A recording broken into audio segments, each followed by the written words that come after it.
What's up, nerds and nerdettes and wee little nerdlings all? It's your buddy Big Johnny G, the Two Gun Pixie presents Legendary Gaming.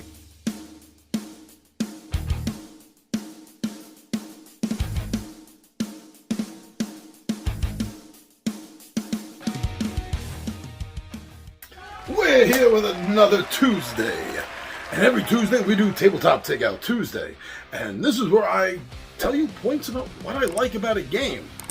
Now, in this case, I'm going to be doing something mostly the same, just a little bit of a tweak. I've been thinking. Now, I did a Tabletop Takeout, a general one, on the Marvel Champions, the card game by Fantasy Flight Games. But there is so much to this game. So I'm going to be starting a series, I figure once a month, so I have time to mix up other short reviews, thoughts for other games in between. But I'm going to do a series, and I'm going to start off with the villains of the core set.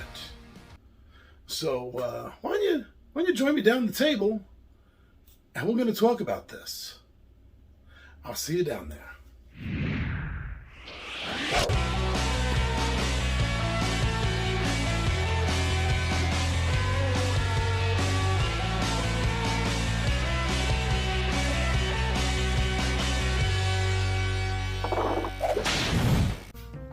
Okay, so you got the core box from Marvel Champions, the card game. Now it comes with 3 villains in it. There's also a set of encounters that you can mix in that's going to help make each time you fight or encounter the villains, you're going to be able to mix up and make it different. Now with Rhino, so I want to start with him since he is the introductory villain. And I suggest to face off with him against Spider-Man or possibly with Spider-Man and Captain Marvel.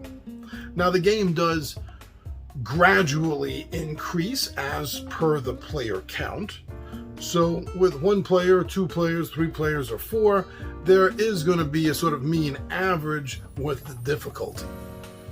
Now with that being said, I still find this game much easier to solo with 2 heroes.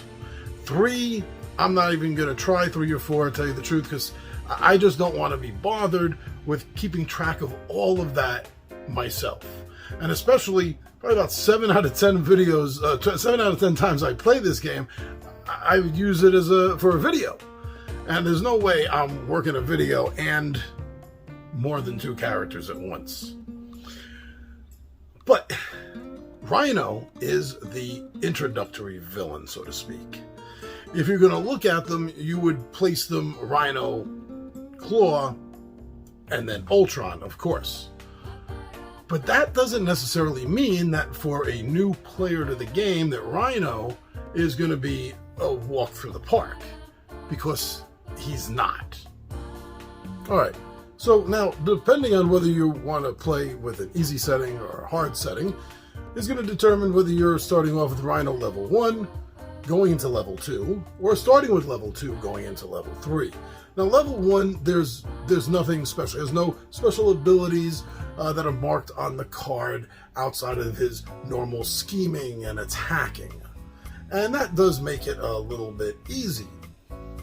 But when he flips, that's when his level 2, it starts with a side scheme. Now I'm gonna mention side schemes in a moment. Now this is going to be both a generalization about side schemes and particularly with Rhino. Now the level 3, once it flips over to him, or if you're playing some godly insane game where you got to beat level 3 twice, I don't know why you would do that.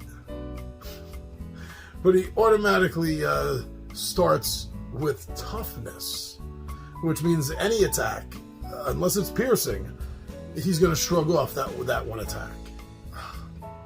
Anything to make the guy a little tougher. So you're going to have to know your level, but even going in with the basic level 1, he's not going to be as easy as you think, at least for the first time that you play this game.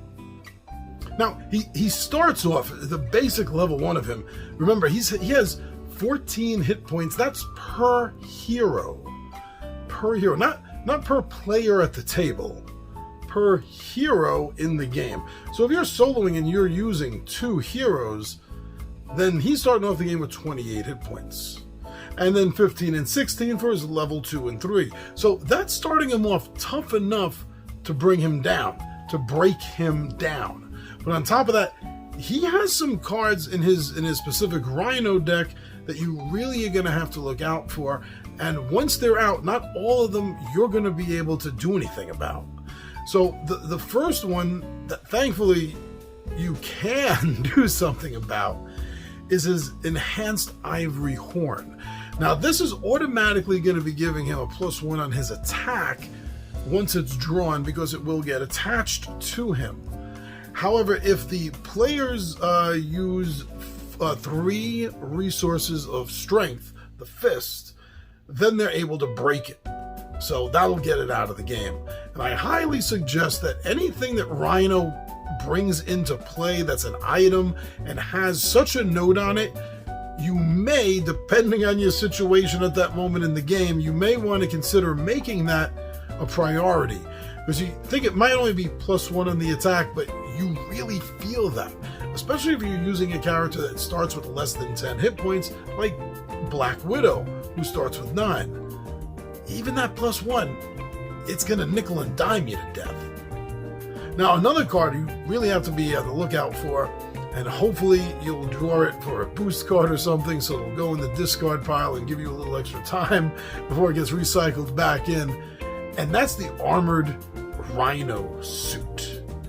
This is going to be a horrific card for you to deal with, because it's literally going to be absorbing the first or the next 5 points of damage that he takes.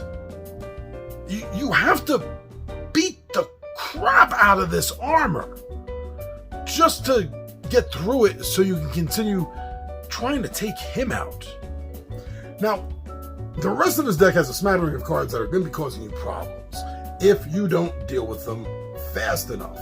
Now, he does have a couple of Hydra mercenaries in there that are going to be coming out. You're going to want to deal with them right away, because they're going to be annoying little gnats. They are definitely going to be ticking away at you while you're trying to stop the schemes and put an end to Rhino. But don't worry, because you're actually not going to be able to touch Rhino, because the Hydra mercenaries do have the guard ability, which means no damage can be done to the main villain because they're in the way. So you have to literally take them out first. Now, there's also a couple of members of the Sinister Six that you find in his deck. Sandman is in there, and Shocker. Now, they are definitely more deadly to you than the Hydra mercenaries are going to be. And if they do come out, you're going to want to contain and control them as fast as you can. Shocker is going to be dealing 1 point of damage immediately when he comes out, just because he's in the battlefield. Sandman's definitely going to be tough to take out because, well, he has toughness to start with. So, whatever that first hit is, my suggestion is just nick him. Just give him a little tiny prick, just like a spitball him to get rid of that toughness, and then follow up with a big hit. Now, that should be a strategy you use whenever in any of these games you see that a villain has toughness. Give them a little tiny hit. Don't waste a big damage card, because it's not going to do anything other than get rid of the toughness. So always use your least damaging attack to do that. Now, besides the side schemes, which we'll get to, the last few cards in the Rhino's deck, just hope you pull them as boost cards for damage or scheming when he draws. Well, a couple of them are going to help him heal. That always sucks. And they are not used as boost at all. They have no boost icon on them. So if they're drawn as boost, you get a double bonus, because it's not going to boost Jack, and it's going to prevent him until the reshuffling when you run out of cards to draw from. But until then, he's going to lose the ability to heal 4 times, 4 points. And there's at least, I believe, 2 of those cards in the deck. Speaking of 2, I know he also has 2 cards that give him the ability to have toughness. And these are horrible cards for you. For him, they're wonderful cards. But yeah, again, the best strategy with toughness, remember, is just tap him with as little damage as you possibly can. Maybe even use it as your own character's base attack if you don't want to waste a card. Or use it as the base attack to get rid of it, and then one of your big hitting cards to follow up. And then he has, I think, 3 Stampede cards. Not to be mixed up with his Charge card, which is an attachment. The Stampede card is going to be basically just stunning your characters. And that's horrible. Stunning is great to do to them, but you don't want to be stunned, because that takes away an attack. Now, the side schemes. When Rhino flips to level 2, or if you're starting with a hard game, so he starts on level 2, then the breaking and taking scheme is going to come into play, and that is going to really cause some problems, because as long as that's in play, you're going to be having to draw an extra encounter card for your hero during the game. And that's going to give him a double chance to attack you, get a minion out, or scheme. So you never want to see that. The other side scheme that he has is that of crowd control. And what this is doing is he's rampaging and causing so much destruction, you can basically do nothing else but save people, get them out of harm's way. So until that card is dealt with, you can't like take away from his scheming.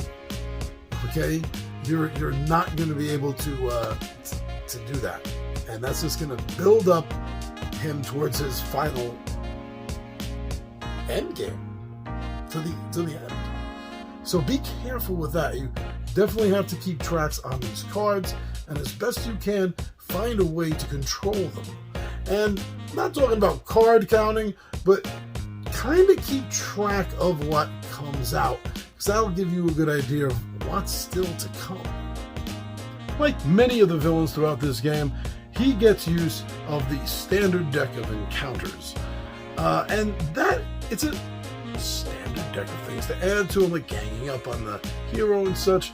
But there's one card in particular you always have to be aware of when that's in the encounter deck. And that's Shadows of the Past. Because this is the card that is going to bring out your hero's arch enemy into play.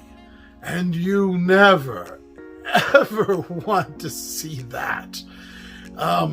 Honestly, it's only happened to me about 3 or 4 times out of all the games that I've played, and I feel very lucky for that. Otherwise, I've seen the card come out as a boost card, in which case it's going to add 2 more points to whatever it is that it's boosting, which could be worse, but definitely isn't great. So be very careful of that card if you're using this as the standard model and not deviating from the suggested cards to build the deck. Now, the other encounter deck is the Bomb Scare that's suggested to start off with Rhino, and that adds the Bomb Scare side scheme. And this also introduces new players to another effect, and that's Acceleration. While this is out, it is going to literally accelerate, add to the growing problem of the main scheme becoming complete faster, because it's going to add to his scheming to that. Now, more minions also, because this has some more Hydra agents. Well, we've already discussed minions. Really, try to take them out, because they're just going to be nickel and diming you to death on top of any effects that they may possibly have as a power or ability. The 2 false alarm cards that are in the Bomb Scare deck really suck, because they're going to confuse you. And while confused, you cannot scheme, and you can't also counter the schemes. So that's, as a hero, what that's doing is just allowing the villain to keep building up on his schemes or side schemes to keep building that up, and you're not going to be able to thwart it. Well, you will, but the first time you do, you're confused, so you lose that condition that's on you. So be careful of them. And the last thing that the bomb scare deck really does is the bomb itself. Because while the bomb scare is in play, if you get the bomb card out, then you're going to be building up tokens on it until it goes off, and you don't want that to happen.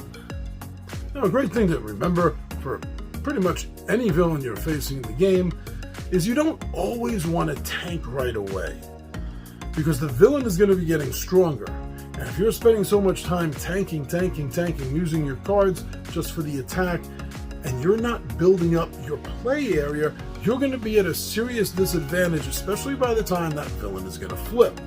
So use your first turn or two, build up your play area, get some of your powers, your abilities, your tech, whatever it is in your card, get them out in your field ready to be used. Then concentrate on taking that villain down. Now, although this is a good suggestion, I guess, for any villain, for someone like Rhino specifically, stun. Stun. Any chance you have to stun Rhino, you are going to want to stun Rhino. If you can maintain hero form while he's stunned, then all he's going to get is the initial scheme to begin with, and he's not going to get that attack on the first active player. Yes, there is going to be a player that's going to be taking some whacks, but it's better than the entire team taking all that damage, and it leaves somebody a little bit more refreshed and ready for the counter-strike. And then, as I said earlier, any of his gear that he has, like that horn, take it out as soon as you can. You have to. His minions, got to deal with them, because they're just going to be pecking away at you, and before you know it, he's going to hit you with an attack that's big enough to take you out only because his minions are on the field for 2 or 3 rounds and did that cumulative damage to you.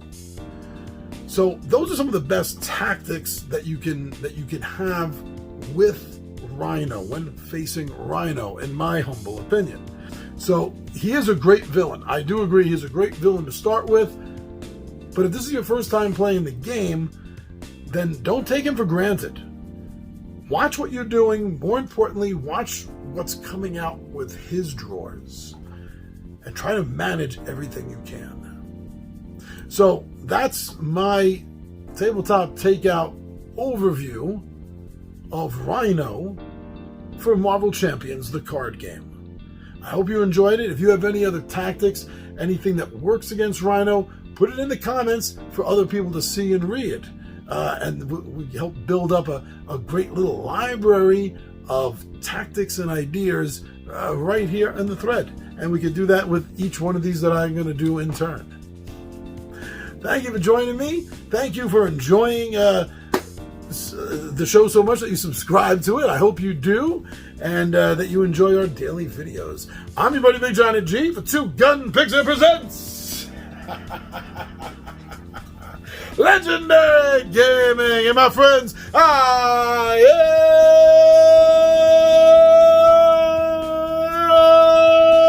am out of here.